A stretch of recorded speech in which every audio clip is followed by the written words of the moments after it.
আপনি আপনার স্ত্রীর জন্য, ছেলের জন্য, মেয়ের জন্য যে জিনিসটা পছন্দ করবেন, আপনার স্ত্রীর কাছে যে জিনিসটা ভালো লাগে, আপনার সন্তানের কাছে যে জিনিসটা ভালো লাগে, আপনি তাদের পছন্দের জিনিস কিনে নিয়ে আসলেন, কিন্তু মার জন্য আনলেন একবারে থার্ড ক্লাস একটা জিনিস, মা সেটা দেখে পছন্দ হয় নাই। আল্লাহ বলেন, বান্দা এটা ইহসান হলো না, এটা পিতা মাতার প্রতি জুলুম হলো। তুমি যদি তোমার সন্তানের জন্য যে জিনিসটা কিনে নিয়ে আসছো, যেই ভালো জিনিসটা তুমি তোমার স্ত্রীর জন্য কিনে নিয়ে আসছো, ঠিক তদ্রুপ যদি তুমি একটা উত্তম জিনিস তোমার মায়ের জন্য কিনে নিয়ে আসতা, আল্লাহ বলেন এটাই হতো পিতা মাতার প্রতি ইহসান। ঠিক কিনা? আসসালামু আলাইকুম ওয়া রাহমাতুল্লাহি ওয়া বারাকাতুহু। আলহামদুলিল্লাহ,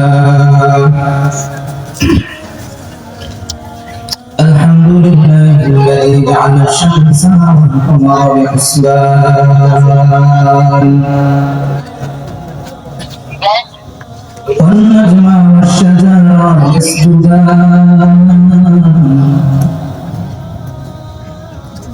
وفضل زمان على زمان وفضل مكانا على مكان وإنسانا على إنسان ونشهد أن لا إله إلا الله وحده لا شريك له لا ضد له ولا ند له ولا نشهد أن سيدنا وسندنا وحبيبنا وطبيبنا وطبيب ربنا وطبيب قلوبنا ومولانا محمد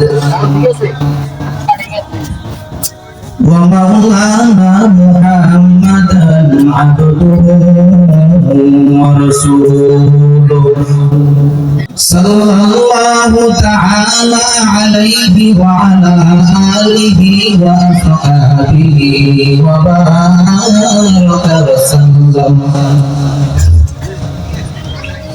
وبارك وسلم تسليما كثيرا الذي أرسله الله تعالى بالحق بشيرا ونذيرا وداعيا إلى الله بإذنه وسراجا منيرا. أما بعد فأعوذ بالله من الشيطان الرجيم.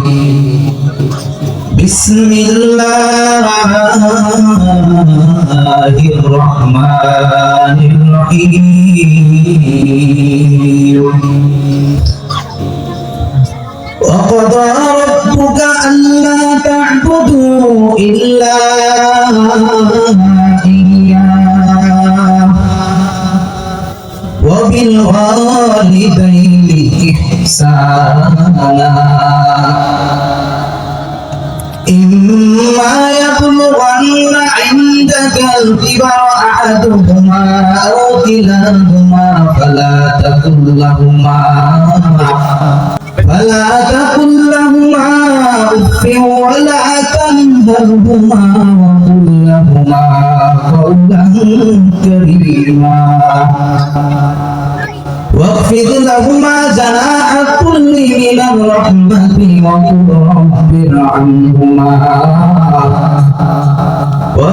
رب ارحمهما كما ربياني صغيرا. وعن عبد الله رضي الله تعالى عنه قال سألت رسول الله صلى الله عليه وسلم أي العمل أحب إلى الله عز وجل قال الصلاة على وقتها قلت ثم أي قال بر الوالدين قلت ثم أي قال ثم الجهاد في سبيل الله صدق الله مولانا العظيم وصدق رسوله النبي الأمي الكريم ونحن على ذلك من الشاهدين والشاكرين والذاكرين والحمد لله رب العالمين محمد يا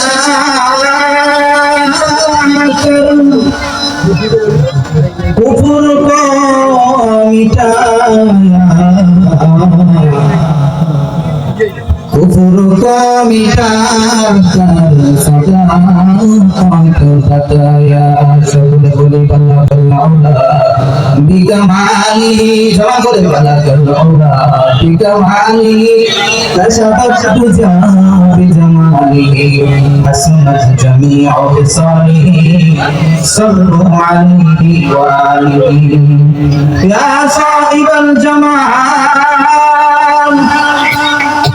ويا سيد البشر من نجمك المنير لقد نور القمر بلغ العلا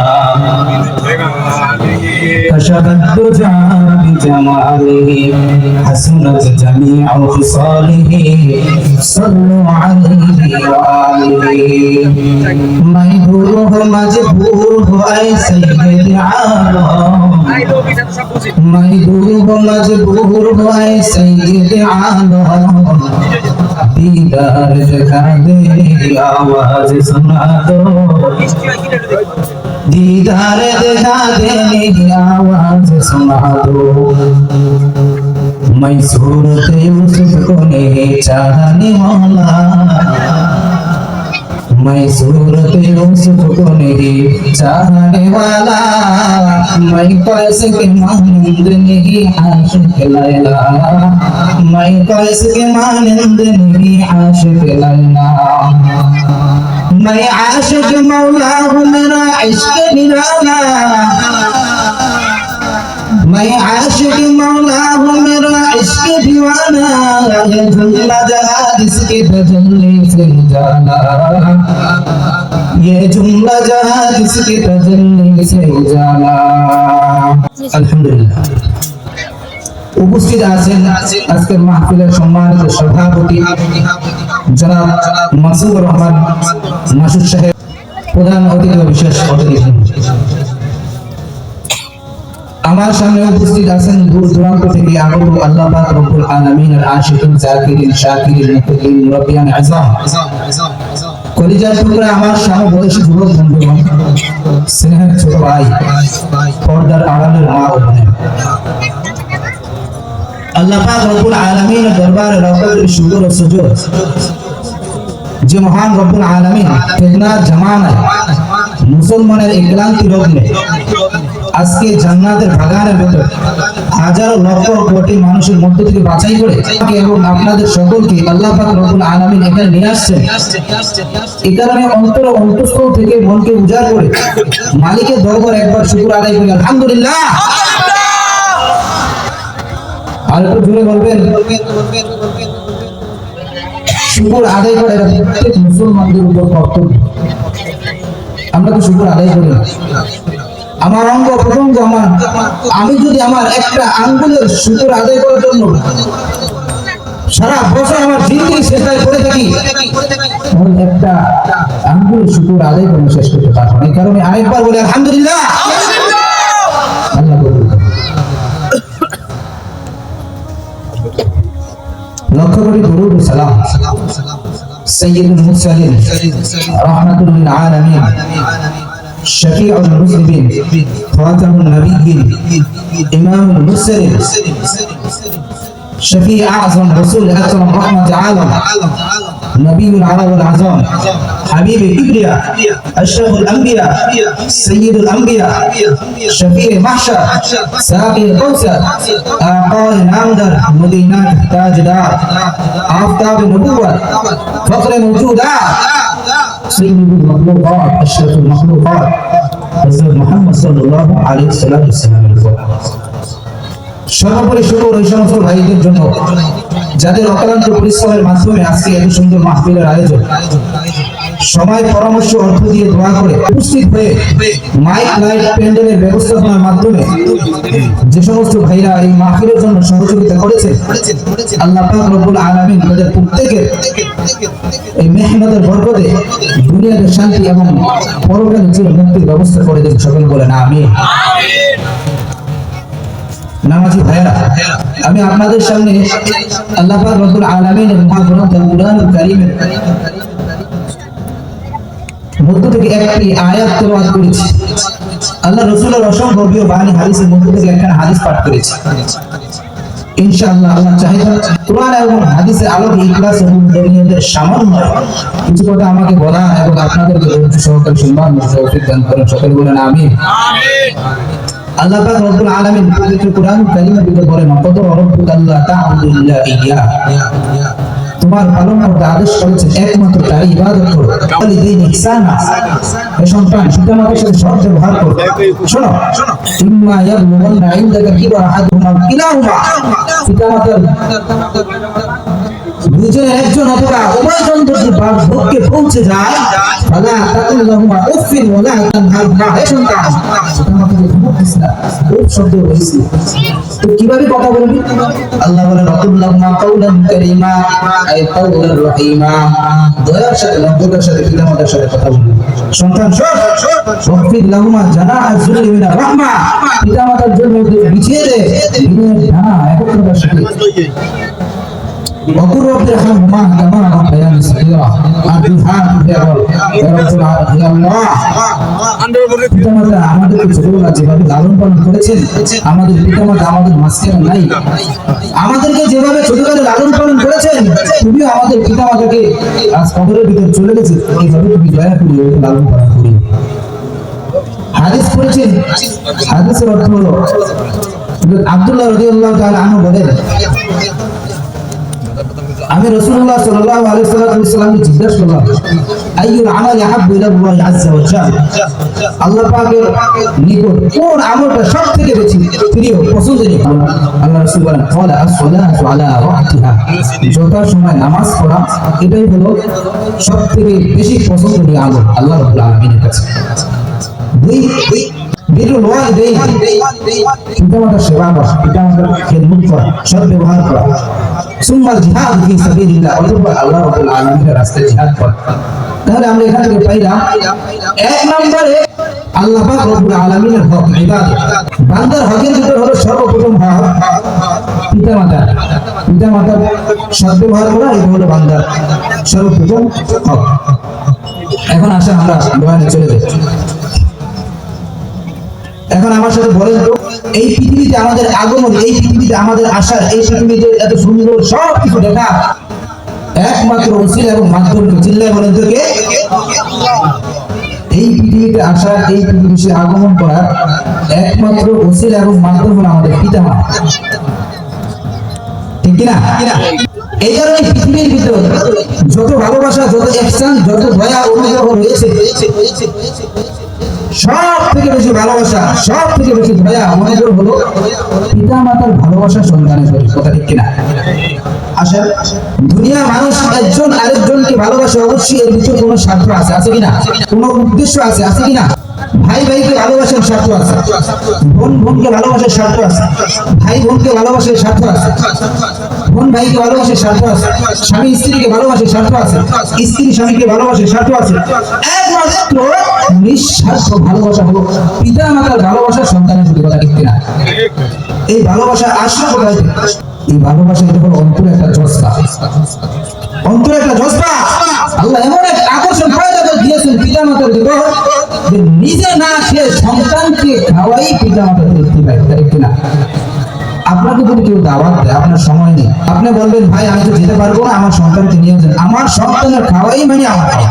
পিতামাতা আপনাদের কল্যাণের জন্য, আপনাদের সেবার জন্য নিজেদের সারাটা জীবনকে বিসর্জন দিয়ে দেয় সন্তানের জন্য। কথা ঠিক কিনা?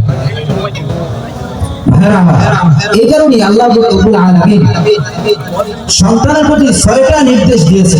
6টা বিষয়ে আলোচনা করব, শেষ পরবর্তী বক্তব্যে ইনশাআল্লাহ আলোচনা করব। মনোযোগ সহকারে শুনবেন। 1 নম্বর, আল্লাহ বলেন নবিল ওয়ালিদাইনি ইহসানা, বান্দা পিতা মাতার সাথে ইহসান করবি। ইহসান এটা হলো একটা আরবি শব্দ, অর্থ হলো দয়া করা, অনুগ্রহ করা। বলবেন হুজুর পিতা মাতার সাথে কিভাবে ইহসান করব, পিতা মাতার সাথে কিভাবে সদ্ব্যবহার করব? আসেন,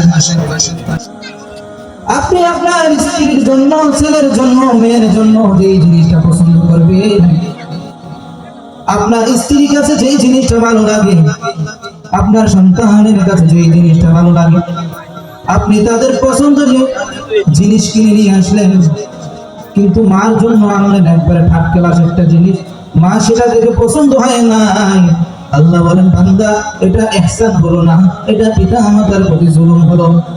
তুমি যদি তোমার সন্তানের জন্য যে জিনিসটা কিনে নিয়ে আসছো, যেই ভালো জিনিসটা তুমি তোমার স্ত্রীর জন্য কিনে নিয়ে আসছো, ঠিক তদ্রুপ যদি তুমি একটা উত্তম জিনিস তোমার মায়ের জন্য কিনে নিয়ে আসতা, আল্লাহ বলেন এটাই হতো পিতা মাতার প্রতি ইহসান। এটা ঠিক কিনা? পোশাক পরিচ্ছদ, খাওয়া দাওয়া, এই নিয়ম অবলম্বন করতে হবে যে আমার সন্তানের যেটা পছন্দ, আমার স্ত্রীর যেটা পছন্দ, আমার মার জন্য এরকম একটা সুন্দর জিনিস আমি নিয়ে আসবো। কথা ঠিক কিনা? আপনি কোথাও যদি ভ্রমণে যান, হঠাৎ একটা জিনিস দেখে আপনার পছন্দ হয়ে গেল, আপনার স্ত্রীরও পছন্দ হয়ে গেল, আপনার ছেলেরও পছন্দ হয়ে গেল, ওই সময় যদি আপনাদের পছন্দনীয় ভালো একটা জিনিস মায়ের জন্য কিনে নিয়ে আসতেন, আল্লাহ বলেন ওয়াবিল ওয়ালিদাইনি ইহসানা, আর বান্দা এটাই তো পিতা মাতার প্রতি ইহসান হয়ে যেত। ইহসান এটা কোনো বয়সের সাথে সীমাবদ্ধ নয়। পিতা মাতা যদি অল্প বয়সের হয় তাহলে সেবা করব না, এটা হতে পারে না। বৃদ্ধ হলে সেবা করব, এরকম না। কোনো বয়স কোনো সময়ের সাথে সীমাবদ্ধ না, বরং পিতা মাতা জোয়ান থাকো অথবা বুড়ো থাকো, যে অবস্থায় যে হালতে থাকুক না কেন, সন্তানের উপর পিতা মাতার সেবা করা ওয়াজিব। কি ভাই, আমরা কি ঘুমাইতেছেন নাকি? পিতা মাতার প্রতি সন্তানের সেবা করা কি ওয়াজিব। পিতা মাতা যদি কাফের মুশরিক হয়, হিন্দু হয়, নাসারা হয়, খ্রিস্টান হয়, যে ধর্মের যে বর্ণেরই হোক না কেন, পিতা মাতার প্রতি সৎ ব্যবহার করা এটা সন্তানের দায়িত্ব। ইমাম বুখারী রাহমাতুল্লাহি আলাইহি হযরত আসমা রাদিয়াল্লাহু তাআলা আনহা থেকে বর্ণনা করেন, হযরত আসমা রাদিয়াল্লাহু তাআলা আনহা বলেন, ইয়া রাসূলুল্লাহ, ইয়া হাবিবাল্লাহ, আমার মা তো মুশরিকা, আমার মা তো মুশরিকা, আমার মা কাফের বেঈমান।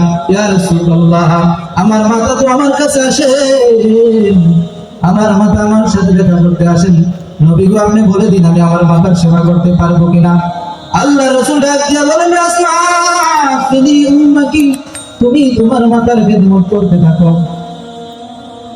অপর আয়াতে বলেন কাফের মুশরিক পিতামাতা সম্পর্কে, ওয়াসাহিবুহুমা ফিদ দুনিয়া মারুফা, ওরে সন্তান পিতামাতার সাথে দুনিয়াতে সৎ ব্যবহার করে যাও, দুনিয়াতে তাদের সাথে সৎ ব্যবহার করে যাও। হ্যাঁ, পিতামাতা যদি অন্যায়, মুশরিক পিতামাতা যদি তোমার অন্যায় কোনো কাজের আদেশ করে যেটা শরীয়তের পরিপন্থী, তখন তুমি তোমার মাতার অনুসরণ করতে পারবে না। কারণ আল্লাহ রাসূল হাদিসে বলেন, লা তাআতা লিমাখলুকিন ফি মাসিয়াতিল খালিক। আল্লাহ পাক রব্বুল আলামিনের ইবাদত করে কোন সৃষ্টি জীবের আনুগত্য করা জায়েজ নাই। এইগুলো 6টা বিষয় আলোচনা করব, মনে রাখবেন পয়েন্টগুলো ইনশাআল্লাহ সহজ হয়ে যাবে। 1 নম্বর কি, ওয়াবিল ওয়ালিদাইনি ইহসান, ওয়াবিল ওয়ালিদাইনি ইহসানা। 2 নম্বর আল্লাহ রাব্বুল আলামিন বলেন, ফালা তাকুল লাহুমা উফিন, আর সন্তান পিতা মাতাকে উফ শব্দ বলিস না। উফ শব্দ বলতে এমন শব্দকে বোঝানো হয়েছে যেটার কারণে পিতা মাতা বিরক্ত প্রকাশ করে। কারণ পিতা মাতা যখন বার্ধক্যে পৌঁছে যায়, তখন তাদের বয়স বেশি হয়ে যায়, তখন তাদের বিবেক বুদ্ধি অকেজ হয়ে যায়। ছোট ছোট সন্তানগুলো যেভাবে পিতা মাতার কাছে এটা সেটা চাইতে থাকে, ওই বৃদ্ধ মা বৃদ্ধ বাবাও সন্তানের কাছে এটা সেটা চাইতে থাকে। আল্লাহ বলেন, রে বান্দা, ওই সময় যদি তাদের সাধ্য মোতাবেক তুই প্রয়োজনগুলা পূর্ণ করতে পারোস, তুই ইনশাআল্লাহ তুই কামিয়াবি হবি। কথা ঠিক কিনা ভাইরা আমার? এই পিতা মাতার সেবা করার কারণে ওয়াইস করণিয়া মানে করণ এলাকা বাসিন্দা নাম শুনেছেন, অনেক বক্তাদের বয়ান শুনেছেন। ইয়ামানের করণ এলাকার বাসিন্দা নাম হলো ওয়াইস করণি। আল্লাহ নবী সাল্লাল্লাহু আলাইহি ওয়াসাল্লাম নবুয়তের সংবাদ পেয়ে মায়ার নবী দয়াল নবীর উপর ঈমান এনে মুসলমান হয়ে যান। প্রচন্ড আগ্রহ ছিল, মনের ভিতর অনেক আশা ছিল আল্লাহ নবী সাল্লাল্লাহু আলাইহি ওয়াসাল্লামের সাথে দেখা করবে, মায়ার নবী দয়াল নবীর সাথে সাক্ষাৎ করে সাহাবী আমার যোগ্যতা লাভ করবে। কিন্তু বৃদ্ধ মাতা হলো অনেক অসুস্থ, কি করার? সব দায়িত্ব হলো ওয়াজ করণের উপর। আল্লাহ নবীকে বলেন, চিঠি লিখে পাঠালেন, ইয়া রাসূলুল্লাহ, ইয়া হাবিবাল্লাহ, নবী গো, আমার খুব মন চাই আমি আপনার সাথে একটু দেখা করি, আমি আপনার সাথে একটু সাক্ষাৎ করি, সাক্ষাৎ করে আমি সাহাবী হওয়ার যোগ্যতা লাভ করি। নবী কষ্টের কথা হলো, আমার বৃদ্ধ মা অনেক অসুস্থ, নবী আমি এখন কি করি? নবী আমাকে আপনি একটা পন্থা বলে দেন। আল্লাহ নবী ডাক দিয়া বলেন, তোর সাহাবী হওয়ার দরকার নাই, ওয়াজ করনি, তুই তোর মাতার খিদমত করতে লাগো। ভাইরা আমার, আল্লাহ রাসূলের জামানা পেও ওয়াজ করনি সাহাবী হলেন না, পিতা মাতার খিদমত করলেন। এখন আসেন সাহাবী কাদেরকে বলে? সাহাবী বলা হয় যে ব্যক্তি ঈমান অবস্থায় মায়ের নবীকে দেখেছে, ঈমান অবস্থায় ইন্তিকাল হয়েছে, তাকে বলা হয় সাহাবী। একজন সাহাবীর মর্যাদা এত, হাজার হাজার আব্দুল কাদের জিলানী, হাজার হাজার আব্দুল কাদের জিলানীকে যদি এক পাল্লায় রাখা হয়, একজন সাহাবীকে যদি এক পাল্লায় রাখা হয়, সাহাবীর পাল্লাই ভারী হয়ে যাবে। এত বড় মর্যাদা সে মিস করলেন কেন? কেন বলেন? পিতা মাতার খিদমত করছে, সাহাবী হলেন। আল্লাহ রাসূল বলেন, সাহাবী দরকার নেই, তুমি তোমার মাতার খিদমত করো, এটা অনেক বড় আমল। ভাইরা আমার, এরপরে মায়ার নবী দয়ার নবীর ইন্তেকাল হয়ে যায়। ইন্তেকালের পূর্বে আল্লাহ নবী হযরত ওমর ফারুক রাদিয়াল্লাহু তাআলা আনহুকে বলেন, ওমর, আমি তোমাকে একটা কথা বলে দেই। ইয়ামানের করণ এলাকার বাসিন্দা নাম হলো ওয়াইস করণী। যখন সে কাফেলা নিয়ে মদিনাতে আসবে, তখন তুমি তার কাছে যে তোমার জন্য দোয়া করায় রাখবে, কারণ আল্লাহ পাক রব্বুল আলামিন ওয়াইস করণীর দোয়া কবুল করবে। এরপর থেকে নিয়ে ইয়ামান থেকে যে কাফেলা মদিনার উদ্দেশ্যে আসে, খলিফাতুল মুমিনিন অর্ধ জাহানের বাদশা হযরত ওমর ফারুক রাদিয়াল্লাহু তাআলা আনহু দৌড়ে দৌড়ে ওই কাফেলার ভিতরে দেখেন ওয়াজ করণী আছে কিনা। এভাবে কয়েকটি কাফেলা দেখলেন না, ওয়াজ করণী নাই। সর্বশেষে দেখেন একটা কাফেলার ভিতর ওয়াজ করণী নামক একজন ব্যক্তি আছে, সংবাদ পেয়েছে। খলিফাতুল মুমিনিন হযরত ওমর ফারুক রাদিয়াল্লাহু তাআলা আনহু গেলেন, কাফেলার ভিতর গিয়ে দেখেন ওয়াজ করণী আছে। গিয়ে ধরেন, ভাই তোমার নাম কি? বলেন ওয়াজ করণী। বলে, ভাই তুমি আমার জন্য একটু দোয়া করো, কারণ মায়ার নবীর ইন্তেকালের পূর্বে আমাকে বলে দিয়ে গিয়েছিল তোমাকে দেখার সাথে সাথে আমি যেন আমার জন্য দোয়া করে রাখি, কারণ আল্লাহ পাক রব্বুল আলামিন তোমার দোয়াকে কবুল করবে। ওয়াজ করণীর চক্ষু থেকে সাথে সাথে পানি ঝরতে শুরু করে দিল। আর আল্লাহর কাছে বলে, রে মালিক, দয়ার মালিক, জানি না এত সম্মান তুমি কেন আমাকে দিয়েছো। ওয়ালতু জাহানের বাদশা খলিফাতুল মুমিনিনের মতো মানুষ আমার কাছে দোয়ার জন্য আসছেন। সাথে সাথে মনে পড়লো সে তো মাথা খেদমত করেছেন, মাথা খেদমত করার কারণে ওয়ালতু জাহানের বাদশা খলিফাতুল মুমিনের মতো মানুষ ওয়াইস কোরআনের কাছে আসছেন দোয়া নেওয়ার জন্য। ভাইরা আমার, আমি বোঝাতে চেয়েছি এখান থেকে আপনাদেরকে, পিতা মাতার খেদমত যদি করতে থাকেন ইনশাআল্লাহ ওয়াইস কোরআনী যেভাবে মর্যাদা লাভ করেছেন আপনি এবং আমিও সেই মর্যাদা লাভ করতে পারবো। তাহলে পিতা মাতার খেদমত করবেন ইনশাআল্লাহ। ভাইরা আমার 2 ও 3 নম্বর আসে, আল্লাহ বলেন ওয়ালা তানহারহুমা, আরে বান্দা পিতা মাতাকে ধমক দিস না। পিতা মাতাকে উপশব্দ বলতে পারবি না এবং ধমকও দিতে পারবি না।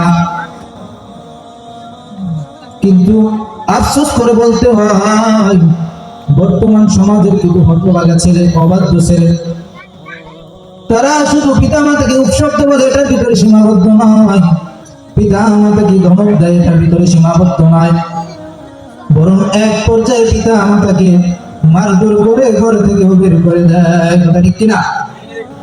ওই সমস্ত কুলাঙ্গারদেরকে সতর্ক করার জন্য আল্লাহ রাব্বুল আলামিন বলেন উপশব্দ বলতে পারবি না, ধমকও দিতে পারবি না। আর যদি ধমক দেস শুনে রাখ, তুই তোর মাতার সাথে যেভাবে আচরণ করেছিলি, পিতার সাথে যেভাবে আচরণ করেছিলি, তোর সন্তানরাও তোর সাথে এভাবে আচরণ করবে। এক ব্যক্তি তার বাবাকে মারতে মারতে রাস্তার মাথা পর্যন্ত নিয়ে যায়, নিয়ে যাওয়ার পরে বাবা কয় সন্তান আমার আর নিস না, কারণ আমিও তোর দাদাকে মারতে মারতে এই পর্যন্ত আনছি। আপনি আপনার পিতা মাতার সাথে যেরকম আচরণ করবেন আপনার ছেলেও আপনার সাথে এরকম আচরণ করব, এটাই আবশ্যক, এটাই গ্যারান্টি। অতএব পিতা মাতাকে ধমক দেওয়া যাবে না। যদি ধমক দেন তাহলে আপনার শাস্তি কেমন হবে? আল্লাহ নবী সাল্লাল্লাহু আলাইহি ওয়াসাল্লাম জান্নাতুল বাকিতে বলতেছেন, কোথায়? মায়ার নবী, দয়ার নবী জান্নাতুল বাকিতে ঘুরে ঘুরে দেখেন জান্নাতুল বাকির সব কবরস্থানগুলো শান্ত। আল্লাহর নবী দেখেন একটা কবরের ভিতর আযাব। মায়ার নবী, দয়ার নবী পেরেশান হয়ে গেলেন, চিন্তিত হয়ে গেলেন। আল্লাহর কাছে বলেন মালিক রে,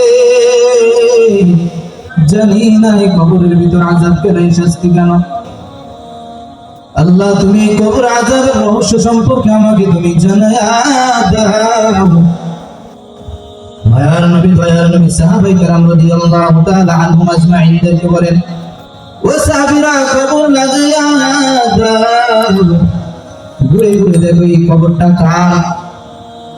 সাহাবায়ে কেরাম রাদিয়াল্লাহু তাআলা আনহুম খোঁজ করতে শুরু করে দিলেন। খোঁজ করে করে দেখেন এই কবরটা হলো এলাকার এক যুবকের। আল্লাহর নবী সাল্লাল্লাহু আলাইহি ওয়াসাল্লাম বলেন সাহাবীরা কবর লাগায়া দাও, দেখো এই যুবকের মা এখনো জীবিত আছে কিনা। সাহাবায়ে কেরাম রাদিয়াল্লাহু তাআলা আনহুম সাথে সাথে খোঁজ করতে শুরু করে দিলেন। খোঁজ করে করে দেখেন হ্যাঁ এই যুবকের মা এখনো জীবিত আছেন। আল্লাহর নবী বলেন সাহাবীরা আমার এই যুবকের মাকে আমার সামনে নিয়ে আসা। সাহাবায়ে কেরাম রাদিয়াল্লাহু তাআলা আনহুম আজমাইন যুবকের মাকে মায়ার নবী, দয়ার নবীর সামনে উপস্থিত করলেন। আল্লাহর নবী ডাক দিয়ে বলেন মা গো, তোমার সন্তানের কবরের ভিতর আযাব, মা তোমার কি মোটা মায়া লাগে না? ও মা তুমি সন্তানকে মাফ করিয়া দাও। মা চিৎকার মেরে উঠে ইয়া রাসূলুল্লাহ, ইয়া হাবিবাল্লাহ, নবী গো পিছনের ইতিহাসগুলো স্মরণ করায়া নবী, আপনি আমার মনে আর কষ্ট দিয়েন না, আপনি আমার মনে আর দুঃখ দিয়েন না নবী। আল্লাহ নবী বলেন মা সন্তান তোমাকে এরকম কি কষ্ট দিয়েছেন যার কারণে তুমি সন্তানকে মাফ করবে না? বুড়িমা চিৎকার মেরে উঠে ইয়া রাসূলুল্লাহ, ইয়া হাবিবাল্লাহ, একদিন আমি আমার সন্তানের সাথে একটু তর্কে জড়াইয়া যাই, একটু কথা কাটাকাটি হয়। সন্তান প্রচন্ড অগ্র মেজাজ হয়ে অনেক রাগান্বিত হয়ে আমার মাথায় এত জোরে আঘাত করে। আমি বুড়ি মা, আমার মাথায় এত জোরে একটা ঝাড়ি দেয়, আমি বুড়ি মা মাটিতে ছটফট করতে শুরু করে দেই। আমার মাথাটা ফেটে যায়, রক্তে পুরা উফান তোলায় গেল। কিন্তু সন্তান আমার পাশ দিয়ে গেল, আমার পাশ দিয়ে হেঁটে হেঁটে চলে গেল। সন্তান আমার দিকে একটু তাকাইল না, আমাকে একটু ধরলো না। আমি সাথে সাথে মালিকের দরবারে বিচার দিলাম, আল্লাহ এই সন্তান, এই হতভাগা সন্তানের শাস্তি তুমি দিও, এমন শাস্তি দিও, কিন্তু আমি মা, আমার সামনে তুমি দিও না, সে অন্ধকার কবরের ভিতরে দিও। কারণ আমি মা, আমার সামনে যদি তুমি শাস্তি দাও, আমি মা সহ্য করতে পারবো না। সাথে সাথে আমি বুড়ি মা, আমার দোয়া কবুল হয়ে গেল। আল্লাহ নবী যখন দেখলেন মা সন্তানকে কোনোভাবে ক্ষমা করবে না, মা সন্তানকে মাফ করবে না, আল্লাহ নবী আল্লাহর কাছে বলেন, মালিক এই সন্তানের কবর আযাবকে তুমি মায়ের সামনে ওপেন করিয়া দাও। আল্লাহ নবীর দোয়ার সাথে সাথে সন্তানের কবর আযাব মায়ের সামনে ওপেন হয়ে গেল। মা যখন দেখলেন এত আদরের সন্তান, কলিজার টুকরা সন্তানটা আগুনে পুড়তেছে, সাথে সাথে আল্লাহর কাছে বলেন, আল্লাহ ও দয়ার মালিক, আমি আমার সন্তানের কবর আযাব সহ্য করতে পারবো না। মালিক তুমি আমার সন্তানের কবরের আযাবকে মাফ করিয়া দাও। মায়ের দোয়ার সাথে সাথে সন্তানের কবর আযাব মাফ হয়ে গেল। বলেন সুবহানাল্লাহ। খেদমতে মা দরবে দর্দ কুন সুবহ শাম, তাকে বাসি দর্দ আলম নে কুনাম। খেদমতে মা দরবে দর্দ কুন সুবহ শাম, তাকে বাসি দর্দ আলম বখতিয়া। পরে নবীর উম্মতের দল কয়টা বিষয়ে আলোচনা করলাম? এক নম্বর নবীর ওয়ালিদাইন ইহসানা, মনে রাখবে নবীর ওয়ালিদাইন ইহসানা, ইহসান করো। দুই নম্বরে বললাম ফালা তুকুল্লাহুমা উফিন, পিতা মাতাকে শব্দ বলিও না। ওয়ালা তানহারহুমা, পিতা মাতাকে ধমক দিও না। এখন তিন নম্বরে আসেন, চার নম্বরে আসেন ওকুল্লাহুমা কওলান কারীমা। আল্লাহ বলেন উপশব্দ বলবি না, ধমক দিবি না। তাহলে কিভাবে কথা বলবি? কিভাবে কথা বলবা পিতা মাতার সাথে? এখান থেকে আল্লাহ শিখিয়ে দিয়েছেন নম্রতা, ভদ্রতা শিখিয়ে দিয়েছেন এখান থেকে। এর আগে সব কি না বাসক, এখন হা বাসক। হ্যাঁ, তো অকুল্লাহুমা কওলান কারীমা আই কওলান রহিমা, অর্থাৎ দয়ার সাথে, বিনয়ের সাথে, নম্রতার সাথে পিতা মাতার সাথে কথা বলো। কোনো জিনিসের আদেশ করে সেটা মানো। পারবা না তো ভালোভাবে মাকে বলো, মা আমি এটা পারবো না, আমার জন্য এটা কষ্ট করে যাবে না, তুমি অন্য ব্যবস্থা করো। না আমি পারবো না, এই সমস্ত আচরণ এগুলো পিতামাতার সাথে চলে না। আল্লাহ কি বলছেন? কওলার রহিমা আই কওলার কারীমা আই কওলার রহিমা, দয়ার সাথে, বিনয়ের সাথে, নম্রতার সাথে পিতামাতার সাথে কথা বলো। 5 নম্বর আল্লাহ বলেন ওয়াক্ফিদলাহুমা জানাহা যুল্লি মিনার রাহমা, আর সন্তান পিতা মাতার জন্য বিছিয়ে দাও বিনয়ের ডানা রহমতের সাথে। আচ্ছা, এখানে আল্লাহ তো বলতে পারতেন রহমত বাদ দিয়ে, তো বলতে পারতেন পিতা মাতার জন্য বিনয়ের ডানা বিছিয়ে দাও। তো রহমত কেন লাগাইলেন? রহমত এই কারণে লাগালেন, বাংলাদেশে, শুধু বাংলাদেশ না, পৃথিবীর ম্যাক্সিমাম মানুষ পিতা মাতাকে ভালোবাসেন এই কারণে যে আমি যদি পিতা মাতাকে খাবার না দেই, চাল না দেই, ধান না দেই, না খাওয়াই রাখি, মানুষ আমাকে কি বলবে? খারাপ বলবে। এত বড় একজন মিয়া মাকে এত কষ্ট দেয়, মা তো বুড়া মানুষ, তাকে খাওয়ান দিলে কি হয়? এটাও দেয় না। এই সমস্ত কথা থেকে বাঁচার জন্য, মানুষকে দেখানোর জন্য কিছু দেয়, হালকা কিছু সাবান, তেল, ডাল, মানুষকে দেখানোর জন্য। আল্লাহ বলেন না না, মানুষকে দেখানোর জন্য যদি করো আমি রব্বুল আলামিনের দরবারে কবুল হবে না, রহমতের সাথে করবি। কারণ তুই যখন ছোট ছিলি, তোর মা তোর বাবা যখন কোন জায়গায় যাইতো, গিয়ে তোর জন্য একটা সোয়েটার কিনে নিয়ে আসতো, একটা জ্যাকেট কিনে নিয়ে আসতো তোর রহমতের জন্য, তোর ভালোর জন্য। সে কিন্তু কোনো স্বার্থের দিকে তাকায় না, তোমার ভালোর জন্য এই জিনিসটা কিনে নিয়ে আসছে। ঠিক তুমিও তোমার মাকে ভালোবাসবা অন্তর দ্বারা। কিসের দ্বারা? অন্তর দ্বারা যদি ভালোবাসো, এটাই হবে তোমার পিতা মাতার প্রতি সব থেকে বেশি ভালোবাসা। একটা গজল মনে পড়ছে পিতা মাতা, বলবো? শুনলেন? একটু জিকির করেন, লা ইলাহা ইল্লাল্লাহ, জোরে লা ইলাহা ইল্লাল্লাহ, লা ইলাহা ইল্লাল্লাহ। হাতের কালাম হাতে করো, পায়ের কাজ পায়ে করো, জবানে শুধু বলো রে মুমিন, আল্লাহ পাকের জাতি নাম, জোরে লা ইলাহা ইল্লাল্লাহ, লা ইলাহা ইল্লাল্লাহ, লা ইলাহা ইল্লাল্লাহ, লা ইলাহা ইল্লাল্লাহ, লা ইলাহা ইল্লাল্লাহ মুহাম্মাদুর রাসূলুল্লাহ। বুঝতে শুনবেন? বলেন। জীবনে মূল কষ্ট মায়ের, প্রসব বেদনা, সাত আসমান সাত জমিন প্রভু, মায়েরই মাথা। জীবনের মূল কষ্ট মায়ের, প্রসব বেদনা,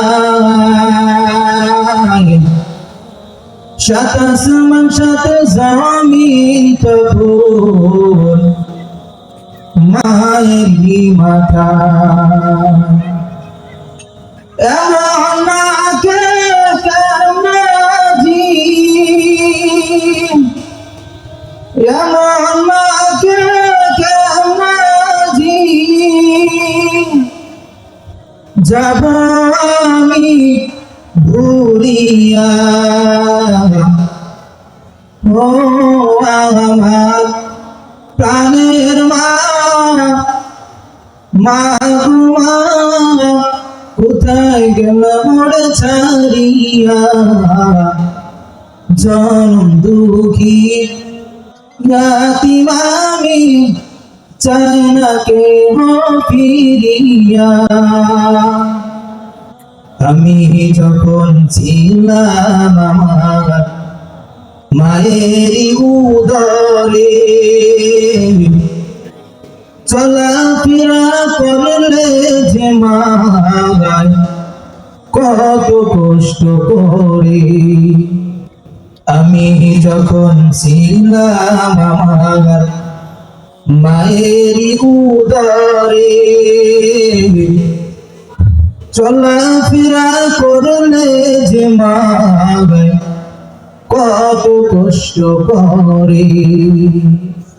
আমার সুন্দর মুখ দেখে মায়ের, আমার সুন্দর মুখ দেখে মায়ের, দেখা যায় যে ভুলিয়া, ও আমার প্রাণের মা, মা গো মা কোথায় গেলাম রে ছাড়িয়া।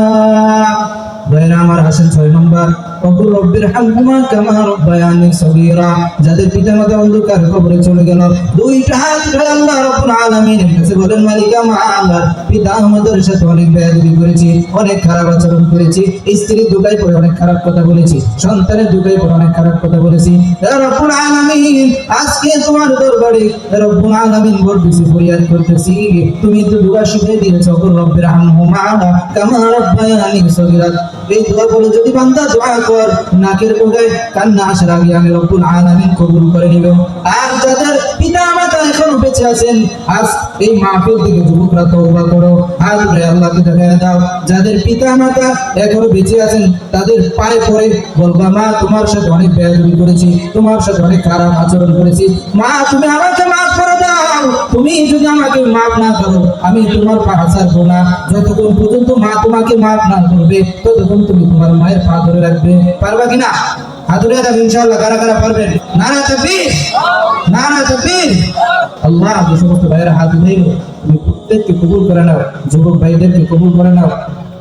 নামাজি ভাইয়েরা যা কিছু আমি বললাম সর্বপ্রথম আমাকে এবং আপনাদের সকলকে যা কিছু বললাম শুনলাম এর উপর আমল করা তৌফিক দান করেন। সকলে আমার জন্য দোয়া করবেন, আমি আপনাদের জন্য দোয়া করি। আসসালামু আলাইকুম ওয়া রাহমাতুল্লাহি ওয়া বারাকাতুহু।